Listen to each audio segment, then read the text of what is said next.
I drove more than 2 hours that afternoon, heading north toward Silver Pine Lake. For years, that villa had been the one place that still carried the voice of my late wife Mara. When the city heat closed in, when the loneliness of an empty house pressed too hard, I could walk out onto that wooden porch, smell the cedar rails, and remember what it felt like to breathe. That day, the breath stopped in my chest. As I pulled into the gravel drive, I saw the outlines of figures on the porch, my chair, the Adirondack chair I had built with my own hands. It was already occupied. My son Aiden sat there with one leg crossed over the other, like he was rehearsing a role. Beside him, his wife Lila leaned back, wine glass tilted just so. On either side of her, her parents, Howard and Elaine Mercer, settled into my space as if it had been staged for their arrival. I stepped out of the car. My shoes crunched against the gravel, the sound sharp in the quiet evening. 4 heads turned toward me. Aiden did not flinch. He met my eyes straight on, like he had been waiting for me. "You are not allowed here anymore," he said. His voice was calm and certain. "It is theirs now." For a moment, I thought I had misheard. My hand tightened around the strap of my weekend bag until I could feel the veins rise under my skin. "You are saying this villa belongs to them?" I asked slowly. "That is exactly what I am saying," Aiden replied. "It makes sense. You hardly come here. They need the place more than you do." My gaze shifted. The blanket Mara had knitted was folded over the arm of the couch inside. The coasters I carved from cedar last summer sat on the coffee table, one already ignored as Lila's mother placed her glass directly on the wood. "Since when?" I asked, keeping my voice steady. "Does something I own become theirs without me knowing?" Lila spoke up, her tone smooth, her smile just a little too polite. "Since we all decided it was the best way forward. You do not use it enough. It is selfish to let it sit empty." Empty. That word echoed. I had sanded those porch rails last month. I had replaced the screen door with my own hands the month before. Empty was the last word I would use. But they did not care about work or history. They cared about control. Howard Mercer nodded toward me like a man acknowledging a contractor he had just hired. "We appreciate your generosity, Daniel. We will take good care of it." I did not answer him. My eyes stayed on Aiden. "And you thought you could just tell me this while sitting in my chair?" He did not blink. His lips curved into something that was not quite a smile. Better to be direct. There was a time when a single look from me could make him shift in his seat and rethink his words. But not now. Somewhere between his graduation and this porch, my son had decided he was the one giving orders. I climbed the steps, slow and steady. No one moved aside. "I drove 2 hours to be here," I said. "I would like to come inside." "Not today," Aiden replied. "We have dinner plans. You would just be in the way." "In the way," I repeated. Elaine adjusted her shawl like she was settling in for theater. Lila's lips twitched into a faint smirk. Howard poured more wine, ignoring me. I let the silence hang before I finally spoke. "Enjoy your evening." Then I turned, walked back down the steps, crossed the gravel drive, and slid into my car. Their voices carried after me. Aiden's laugh. Elaine asking about the vintage. The sound followed until the car door closed. The engine turned over smoothly. German precision. I reversed slowly, catching one last glimpse of them through the windshield. My son did not watch me leave. He was already laughing at something his wife whispered. The road away from Silver Pine curved through pines that smelled of rain even on dry days. Mara had loved that smell. We used to drive here with the windows down, her hair flying across her face as she sang along to some forgotten song on the radio. That memory hurt now, pressed against the fresh bruise of what I had just seen. By the time I reached the highway, the sun had gone and the air had cooled. My phone buzzed on the passenger seat. I did not look. Not yet. Silence was safer. When I pulled into my driveway in Scottsdale, the dashboard clock read 9:14. The house was dark except for the porch light I always left on. Mara had insisted on that. A home should never greet you in darkness. she used to say. Inside, I set my bag down in the hall and stood still, keys in hand. The quiet was different that night. Not peaceful. Empty. I made coffee just for something to do. I carried it to my study and sat in the old leather chair. On the shelf was a framed photo of Mara. I'd taken on that very porch years ago. The sunset had turned her hair into copper. I stared at her face until the phone buzzed again. This time I picked it up. A text from Aiden. Just so you know. We have decided the villa will be theirs permanently. Do not come back. No explanation. No discussion. Just a line in the sand over something he did not own. I read it twice. I set the phone face down and stared out the dark window. For 3 years since Mara died, I had been the accommodating father. I had said yes to every request, written every check without question, shown up when asked, disappeared when not. I told myself it was for the sake of staying close to my only child, that maybe if I gave enough, we would hold on to some version of the family Mara cherished. But families do not take your house and tell you not to return. Families do not erase your name from the door you built with your own hands. I took a slow sip of coffee. Somewhere beneath the sting of humiliation, something steadier began to form. Not anger? Not yet. Something colder. I had spent 30 years in construction. I knew about foundations. I knew how to build them. And I knew how to undermine them so the structure never saw the failure coming. Aiden had just given me a deadline without realizing it. They were there now. They would stay as long as they thought they could get away with it. I looked again at Mara's photo. She was smiling in that way she always had. As if she knew something I did not. You would want me to handle this my way, I said quietly. The house was silent. The street outside was silent. I set the cup down, pulled a notepad toward me, and wrote a single line across the top.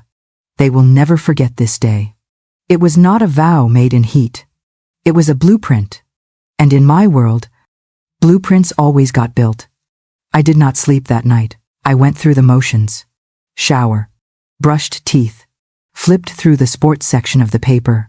But when I lay down, my mind would not rest. The ceiling above me felt like a whiteboard. Dates lined up in my head the way they used to when I planned a project. Monday. Tuesday. Saturday.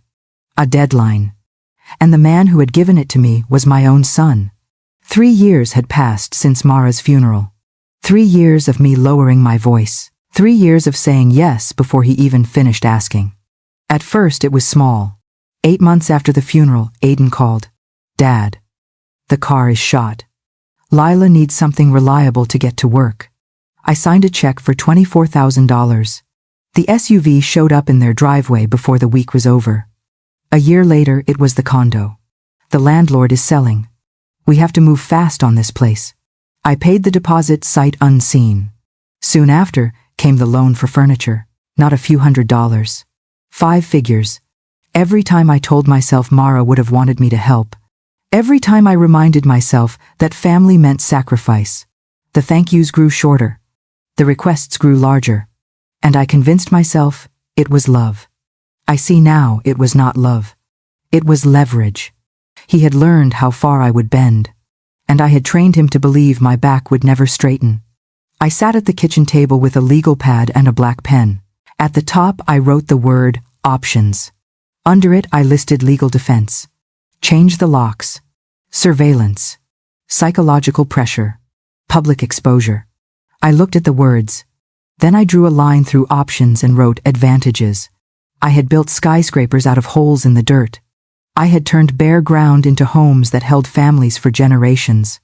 And the one lesson I had carried from every job site was this. Never negotiate from desperation. Control the information. Own the timing. Aiden thought this would be about stubbornness versus inevitability. He thought if he pressed long enough, I would fold the way I always had. But he was wrong. I was not folding. I was building. The next morning, the Arizona sun came in sharp and clean through the blinds. I put on the navy sport coat I used to wear for client meetings. Not because anyone needed me to dress for the part. Because I did. You prepare for war the way you prepare for work. With intention. By 8:30 I was in the downtown office of Victor Hahn, my attorney for more than 20 years.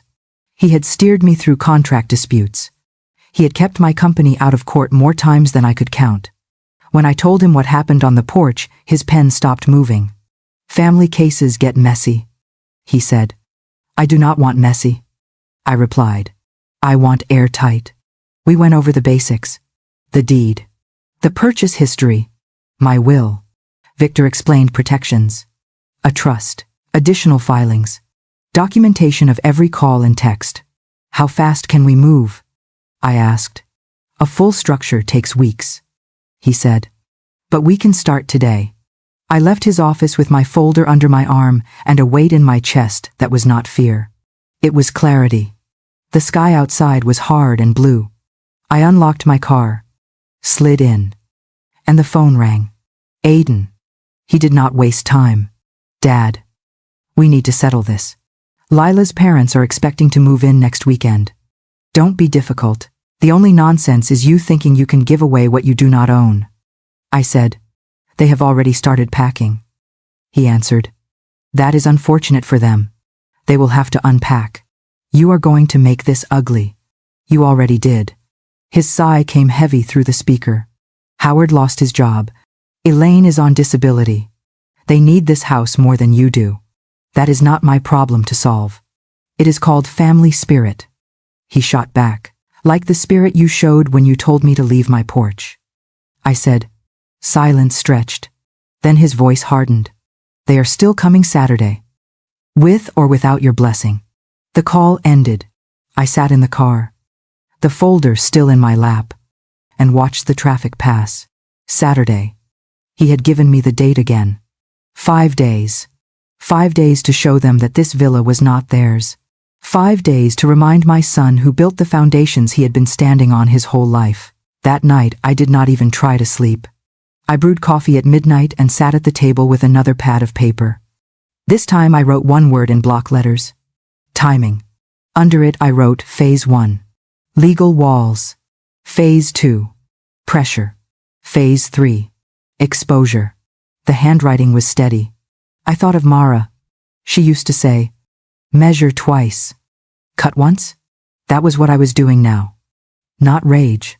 Not panic. Preparation. The kind that turns a house into a fortress. The kind that turns a father into something his son never expected. And I knew, as I put down the pen at 2 a.m, that the countdown had already begun. By Tuesday morning, the desert light had flattened everything into sharp edges. The sun was bright, but there was no warmth in it. I was at my desk before 7 with papers spread across the surface. The villa deed, tax records, insurance documents. I had promised Victor I would deliver everything, and I would. But my mind was not only on legal armor. Paper walls were necessary. Yes. But paper alone would not stop Aiden. He had made one thing clear. He did not fear consequences he could not see. If he thought this was only about filings and signatures, he would keep pushing. So I needed something more.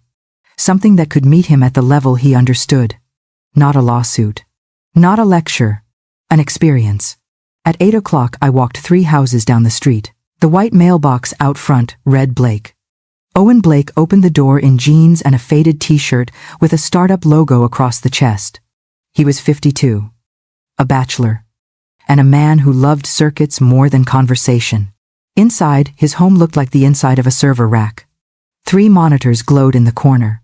Cables looped across the floor. Shelves were stacked with routers and boards I could not name. He wiped his glasses with the hem of his shirt and looked at me. "Daniel," he said. "Everything all right? That depends on how you define all right." I answered. I sat in a chair, surrounded by the hum of machines. "I need your help with a project." His brow lifted. "What kind of project?" "The kind that uses motion sensors. Lights. Sound. Maybe some visual effects. It has to trigger automatically when someone enters a space." A smile touched his mouth. "Like a haunted house, something like that." I said, "Except the goal is not fun. The goal is to make people leave and never want to return." That earned me a low chuckle. "Now you have my attention." "Who are we trying to scare off?" I shook my head. Better you do not know all the details. Just know that some people think they can move into a place they do not own. I want them to have a memorable experience. He studied me for a long moment. Then he nodded. I can do memorably. We spent the next hour mapping possibilities. Sensors above doors, hidden speakers in vents, projectors mounted in corners, lighting sequences that would disorient but not harm. Water systems tied to triggers so faucets and showers roared on without warning. Directional audio that could whisper in one person's ear while the others heard nothing. Owen moved quickly, pulling gear from shelves, stacking cases by the door. By 10, his SUV was half-loaded. Rolls of LED strips, compact projectors, a tablet loaded with control software. He moved with the speed of a man, finally given an excuse to use every toy at once. We drove together toward Silver Pine Lake. The 2-hour stretch of highway gave me time to walk through the villa layout in my head. Entryway, living room, kitchen, 3 bedrooms upstairs. Mara's sewing room still untouched. Every room would have its role in the performance. When we pulled into the drive, Owen stepped out and let out a low whistle. Nice place, he said. It is mine, I replied, and I intend to keep it. Inside the air still held the faint cedar cleaner I had used the month before. It felt wrong to be here without Mara. But today, that wrongness was edged with purpose. We started in the entryway. Owen mounted the first motion detector above the door and synced it to the tablet. When this trips, he explained, the living room lights will start strobing and the voice assistant will give a warning. What kind of warning? I asked. He typed on the tablet. A calm but firm voice filled the room. Attention. You are not the owner of this property. Leave immediately. I felt something close to satisfaction. Good, I said. From there, we moved room to room. Upstairs, he positioned projectors to throw tall, shifting shadows against the walls. In the kitchen, he rigged the faucets to open on command. Water bursting with a mechanical roar. Speakers went into corners, under chairs, behind shelves. The sounds they carried would be subtle at first. A creak, footsteps, a whisper below comprehension. Enough to unsettle anyone who thought they belonged. This all runs on a closed network, Owen said as he tucked a cable behind the baseboard. It is independent from the main Wi-Fi. They cannot just pull a plug or change a password. Backup power? I asked. He grinned. Already covered. Hidden batteries in the basement. Even if they cut the breaker, this system will run for days. By mid-afternoon, the villa looked unchanged to the casual eye. That was the point. A living room still looked like a living room. But every threshold had become a tripwire. We tested the sequences. Lights hit in jagged rhythm. Impossible to focus through. The voice assistant escalated its warnings if motion continued. The water system roared after 30 seconds. The whispers grew more insistent the longer we stayed. This will work, Owen said, watching the sensors flare on his tablet. It has to, I answered. As we packed up, I stepped onto the porch. The sun was sinking behind the trees, turning the lake copper. Mara had loved this hour. When everything seemed to hold its breath, I closed the door, locked it, and set the system to stand by. In my mind, I could already see it. Aiden walking in with borrowed confidence. Lila trailing behind with her parents. All of them stepping into a house they thought was theirs. And the house answering back. The game had just changed. Wednesday morning broke with a dull gray sky over Scottsdale. I woke before the alarm and poured black coffee into a heavy mug. The plan from last night was clear in my head. Owen had given the villa teeth. Now I needed Victor to give it armor. By 8:30, I was walking through the glass doors of his downtown office. The receptionist nodded and directed me to conference room B. Victor arrived a moment later, tall and composed, his tie perfectly straight. Daniel, he said. Good to see you. Wish I could say the same, I answered. I opened the folder and spread the papers across the table. Property dispute. Residential. Silver Pine Lake Villa. Victor glanced down at the deed. His pen hovered. This is in your name, he said. It is, I replied. Bought outright 12 years ago. No liens, no mortgage. And who is making the claim, my son? I said. The words hung between us. Victor did not look surprised, but he did pause. Family disputes get complicated, he said. I do not want complicated. I told him. I want airtight. We went line by line. The deed, the purchase history, tax receipts, insurance, my will. Victor took notes quickly. He outlined the options. We could reinforce ownership with a trust. We could record new documents. We could create a paper trail of every threat or coercion. How fast can we move? I asked. For a full review. A few days, he said. For advanced protections? 2 or 3 weeks. Too long. I said. They are planning to move in this weekend. He leaned back, thinking. Then we start immediately. Bring me every piece of paperwork you have by tomorrow morning. And Daniel, document everything. Texts, calls, in-person conversations, dates, times, word for word. I nodded. No hesitation. I left his office and stepped out into the sunlight. The sky above Phoenix was a sharp blue. My phone buzzed in my pocket. I answered without thinking. Aiden's voice hit me before I could say a word. Finally, he said, we need to settle this.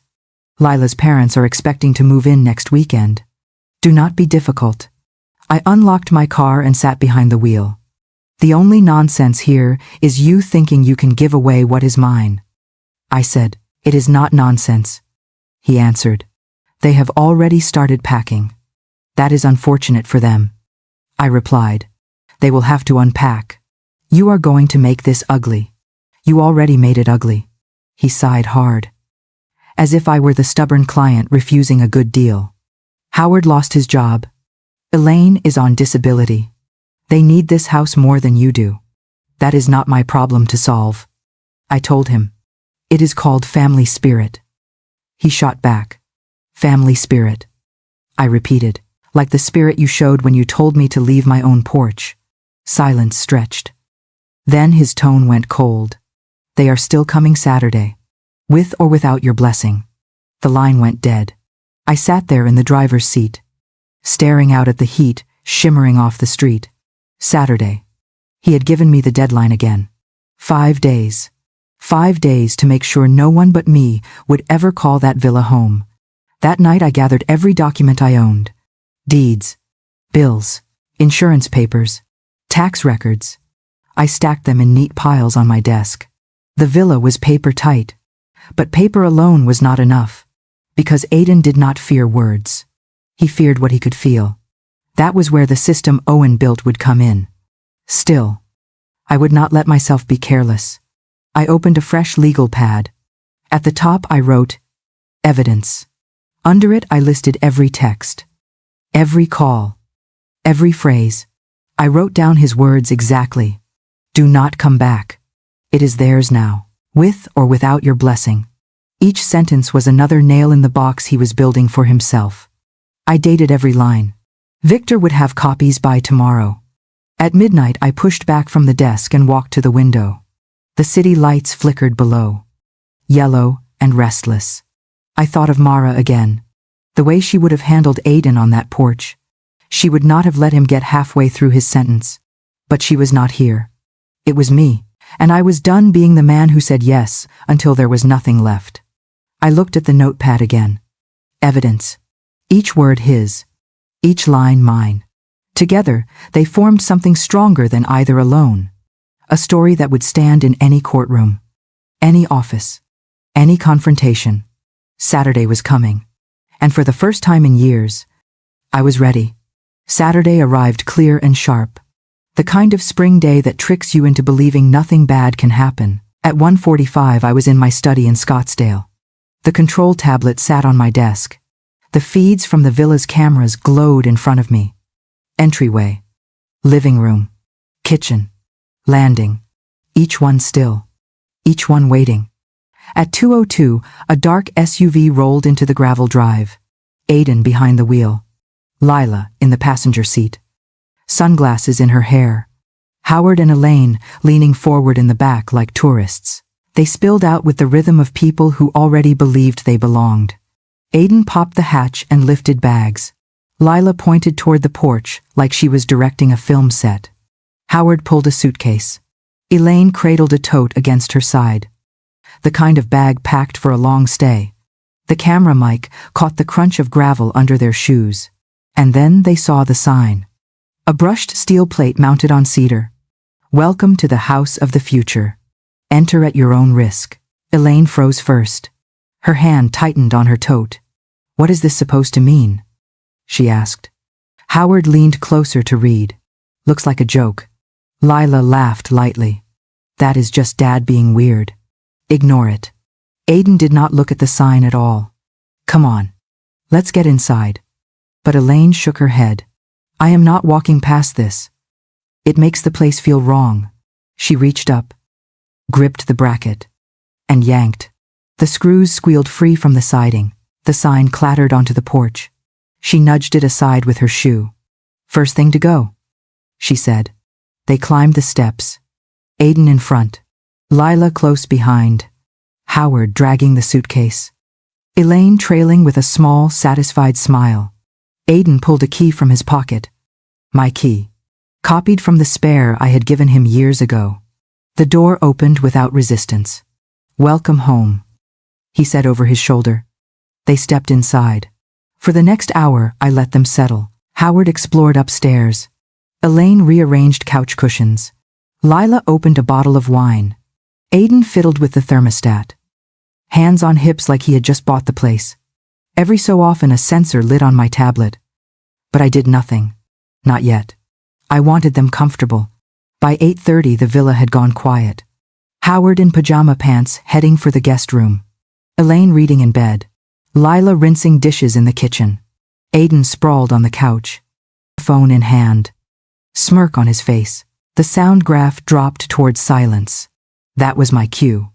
At 10:03 I tapped the icon on the tablet. Execute sequence.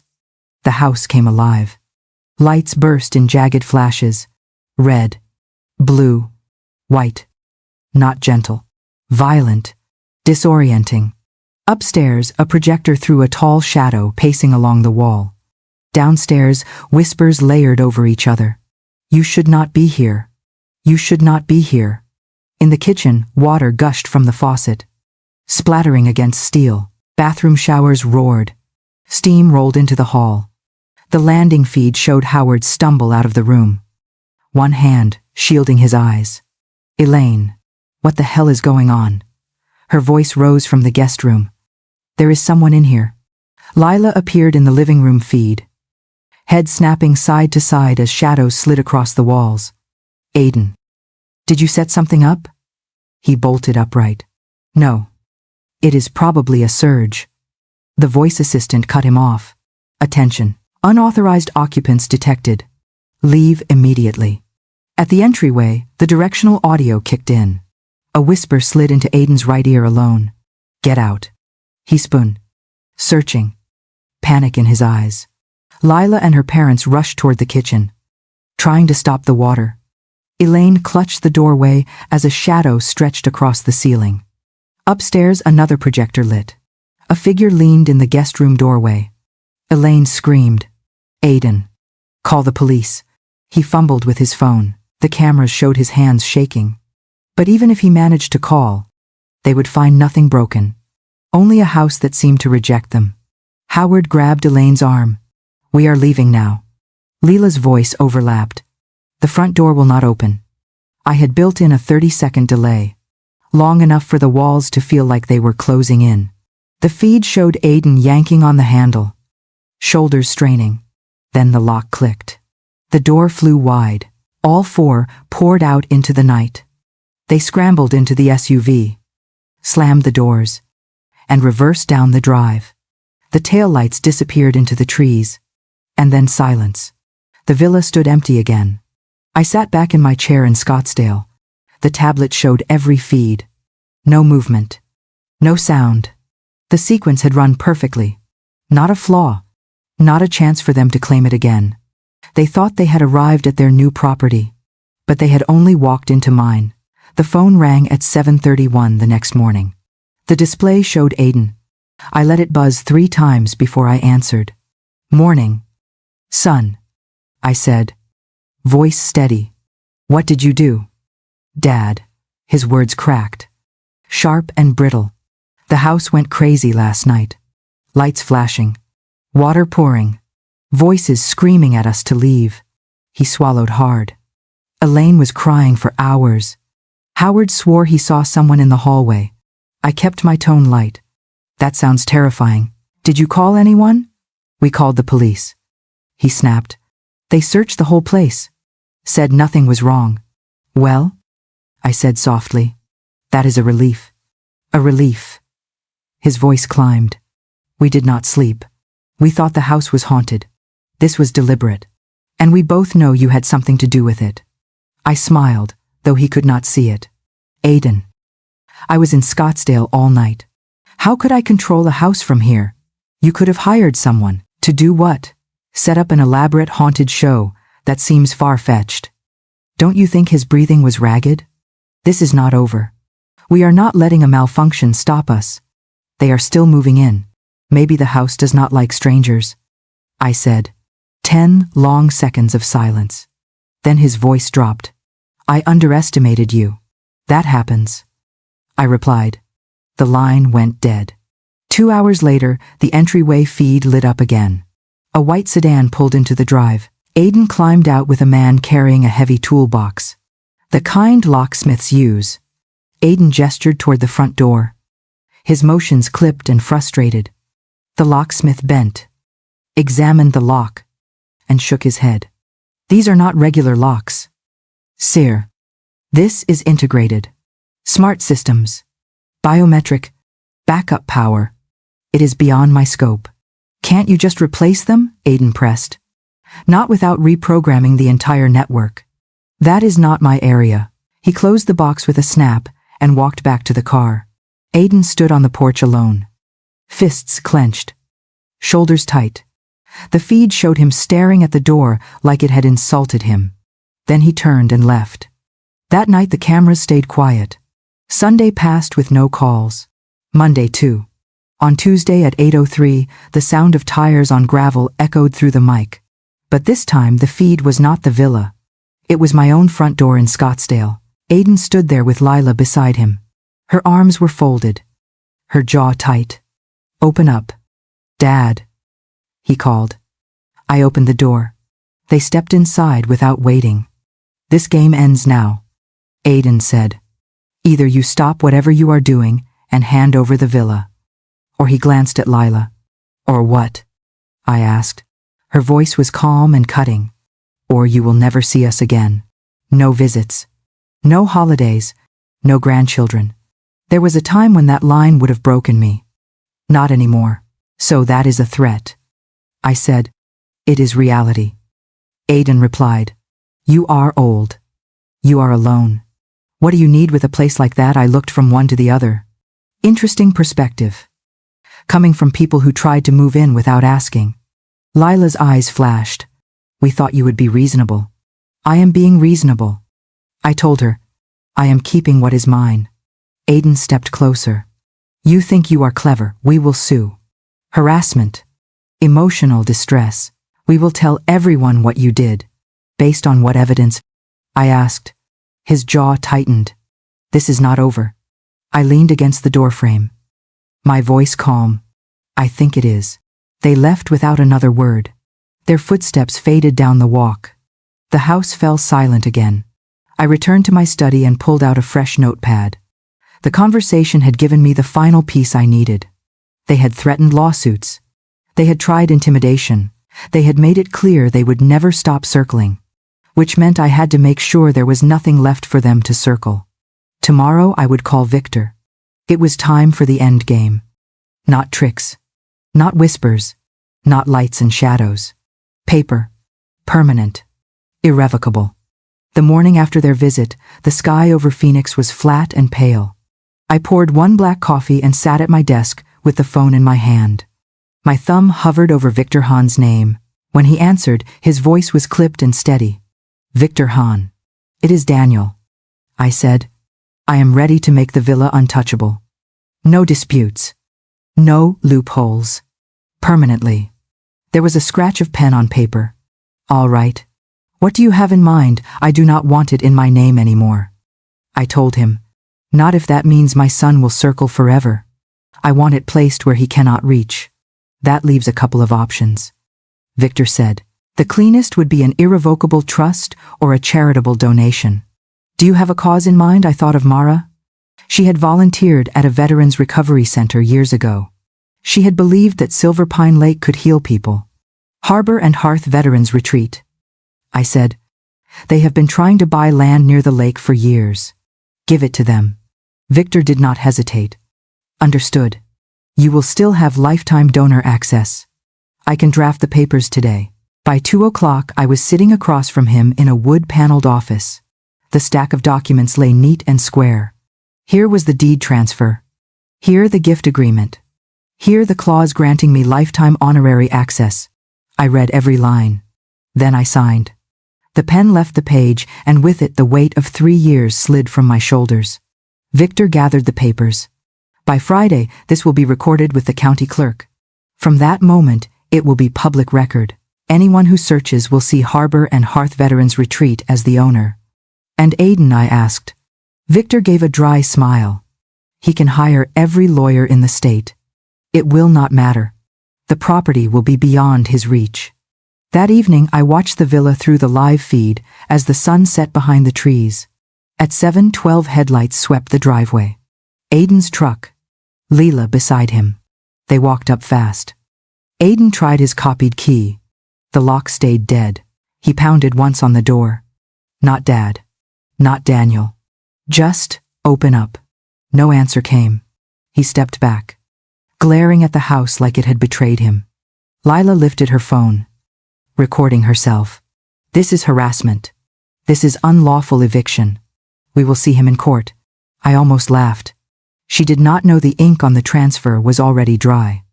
The next morning, my phone rang. Aiden's number. This is it, he said. We are taking legal action.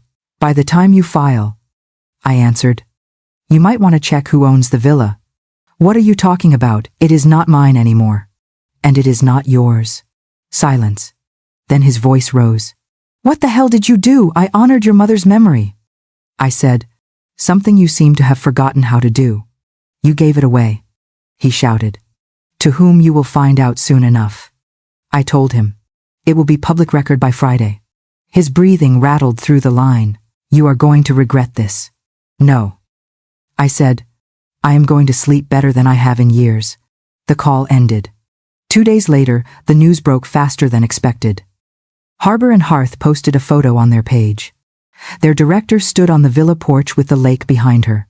The caption read, We are beyond grateful to accept the donation of Silver Pine Lake Villa from Mr. Daniel Cross. This retreat will serve veterans and their families for decades to come. Local papers picked it up. So did online outlets.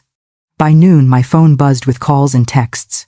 People I had not heard from in years reached out to congratulate. When Aiden finally called again, his voice was flat. So that is it. You would rather give it to strangers than your son. I would rather give it to people who respect it. I said, You have destroyed this family. No. I told him quietly. You did that yourself. The line went dead. Friday morning came bright. I walked into Victor's office once more. The reception desk sent me straight to the conference room. They were already there. Aiden, Lila, Howard, Elaine. Victor sat at the head of the table with the documents arranged in precise stacks. Good morning, I said. I took my seat beside him. Aiden did not bother with greeting. We are here to resolve this now. Victor raised a hand. You are here to be informed. This is not a negotiation. The word struck them like a locked door. Lila gave a humorless laugh. We will see about that. Victor slid a single page across the table. The county recorder's index. Clear view, he said. A recorded owner. Harbor and Hearth Veterans Retreat. As of yesterday. The deed. The affidavit. The transfer tax. All complete. All irrevocable. Aiden blinked hard. Irrevocable. People reverse things all the time. Not this. Victor said. Irrevocable means exactly what you hope it does not. Elaine leaned forward, pearls trembling at her throat. You cannot just give away generational property. We are family. We have rights. No, Victor said firmly. Your rights exist only in your language, not in the law. Howard tried reason. We are not looking for trouble. We only need a place to live. You thought you could move into a house that was not yours. I cut in. And you told me to leave my porch to make it happen. Victor laid out the final documents. A notice of no trespass. A cease harassment letter.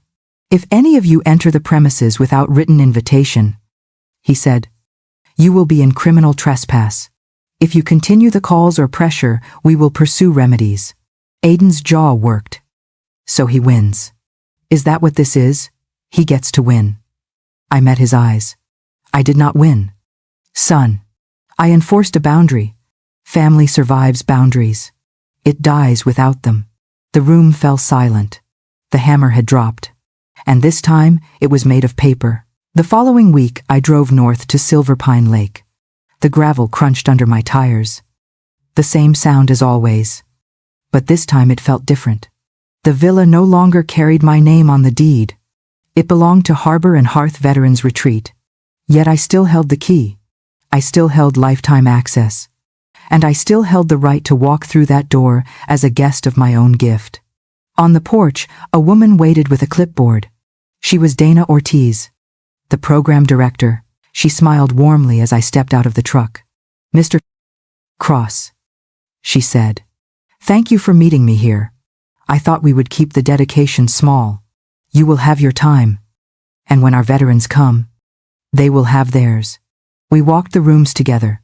She listened as I pointed out where the light was best in winter. Where Mara used to sit with her sewing. How the kitchen drawers stuck when the barometer fell. She took notes like a steward. Not a guest. This house will help people breathe again, she said softly. I nodded. That is what Mara would have wanted. We were standing by the window that faced the dock when the sound of tires broke across the drive. Dana glanced at me. Expecting someone? No, I said.